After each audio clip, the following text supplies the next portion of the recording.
Hi again, I hope you are doing great. And the last video helped you in the revision of chapter number 8. This is the second and last part of chapter number 8. So without wasting any time, let's get started.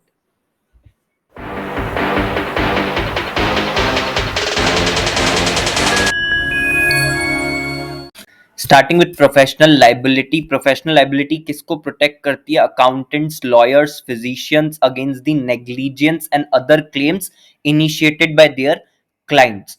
तो protect किस किस को कर रही है? Accountants को, lawyers को, physicians को। किस चीज को लेकर के? Against the negligence and other claims जो कि इनिशिएट करे जाते हैं उनके क्लाइंट्स के द्वारा। Only cover the claims which are made during the policy period. इसमें से वही क्लेम कवर होंगे जो कि आप पॉलिसी पीरियड के दौरान कर रहे हो। देन ईएनओ इंश्योरेंस जो है, ठीक है, वो ईएनओ इंश्योरेंस और जो प्रोफेशनल लाइबिलिटी इंश्योरेंस है,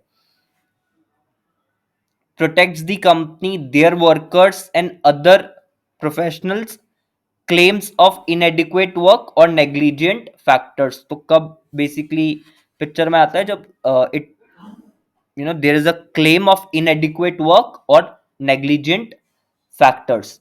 अब ईएनओ इंश्योरेंस जो है वो क्या करता है? वो कवर करता है both court cost and settlement cost. और दूसरा प्रोफेशनल एडवाइस गिविंग और सर्विस प्रोवाइडिंग बिजनेस। तो जो ईएनओ इंश्योरेंस है वो प्रोफेशनल एडवाइस गिविंग या सर्विस प्रोवाइडिंग बिजनेस है। देन उसके बाद how the professional liability insurance work, कैसे वर्क करता है professional liability insurance?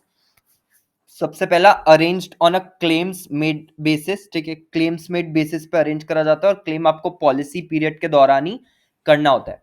So arranged on a claims made basis, और क्लेम आप पॉलिसी पीरियड के दौरान ही करोगे। देन इंसिडेंट्स कौन से? तो इंसिडेंट्स आपके जो बिफोर कवरेज एक्टिवेशन में नॉट बी कवर्ड, यानी आपका कवरेज जब से एक्टिवेट हो रहा है उसके पहले के इंसिडेंट्स हो सकता है कि इसमें कवर ना करे जाए।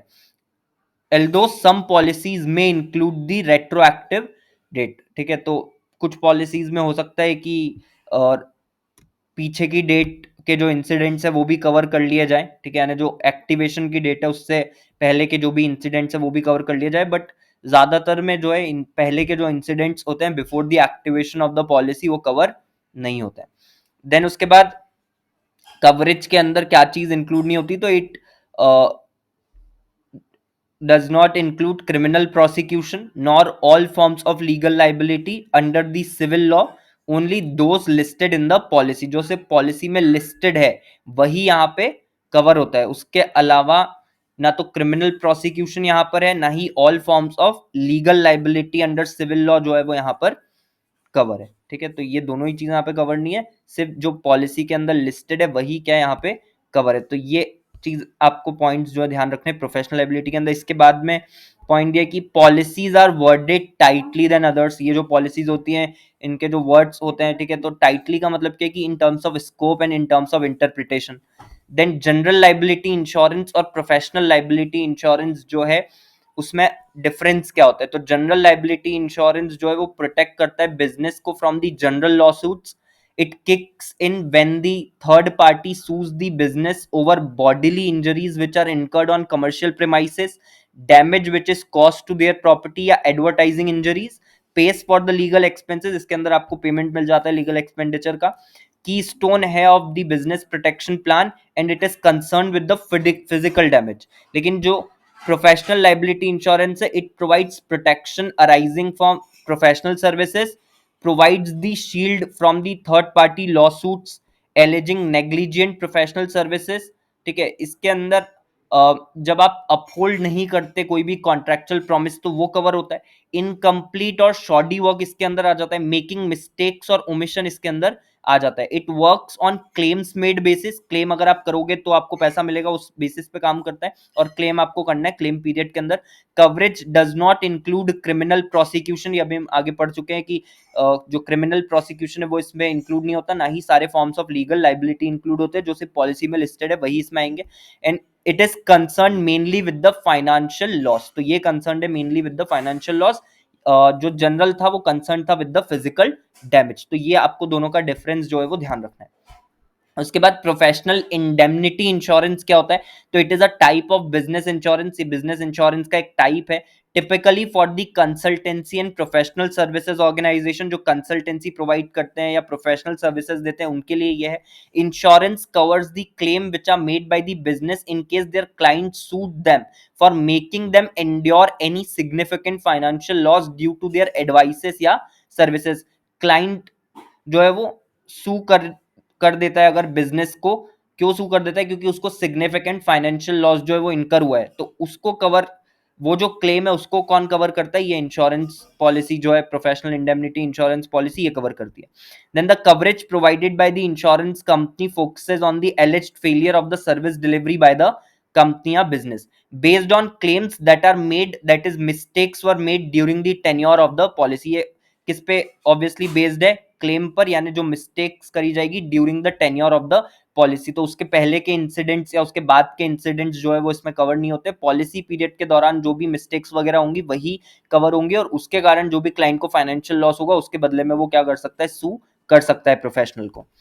देन उसके बाद events happen during the retroactive period could be claimed if the claim is made during the tenure of the insurance policy. अगर पहले पॉलिसी एक्टिवेशन के पहले कोई इवेंट हुआ है जिसके कारण लॉस हुआ था, तो वो जो है वो भी आप क्लेम कर सकते हो, अगर क्लेम आपने कब कराओ? During the tenure of the insurance policy, यानी पॉलिसी पीरियड के दौरान.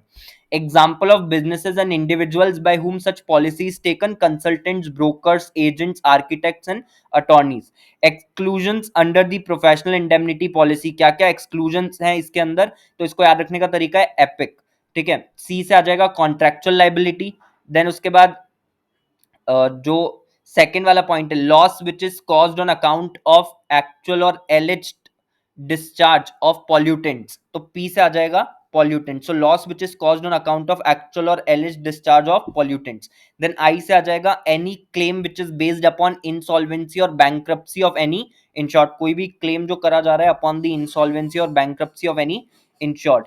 एंड लास्ट में any claim on account of warranty or guarantee in respect of fees, cost, duration या date of completion. तो ये हो जाएगा आपका ई से. आप मतलब इसको याद रखना, ठीक है. दो की आप इसको डब्ल्यू से भी कर सकते हो, लेकिन फिर वो एक निमोनिक जो है वो बन नहीं रहा था, इसलिए मैंने ई लिख दिया. ठीक है. पहले वहां पर मैंने डब्ल्यू लिखा हुआ था, बट अगर आप ध्यान से देखोगे तो वो ई मैंने इस तरीके से लिखा है कि वो मतलब है वो डब्ल्यू ही, बट हम उसको ई पढ़ रहे हैं बस. ठीक है. तो आपको याद यही रखना है कि वारंटी, वारंटी से आपका वाला जो पॉइंट है वो याद हो जाएगा. Any claim on account of warranty और guarantee in respect of fees, cost, duration या डेट ऑफ कंप्लीशन. तो ये पूरा था आपका chapter number 8. I hope this video helped you in the revision of the provision discussed and get better understanding of the provision. Thank you so much for watching this video, and I will see you in the next one.